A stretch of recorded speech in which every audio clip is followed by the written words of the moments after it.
So, if you're thinking about buying a home today, there's welcoming news. Even though it's still a seller's market, it's a more moderate seller's market than last year. And the days of you feeling like you may need to waive contingencies or pay drastically over asking price to get your offer considered may be coming to a close. Today, you should have less competition and more negotiating power as a buyer.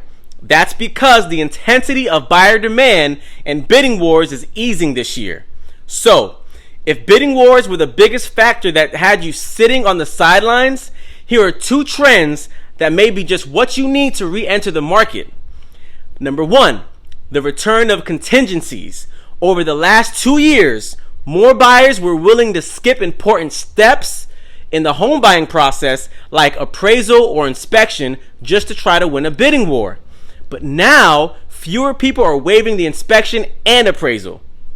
Number two, sellers are more willing to help with closing costs.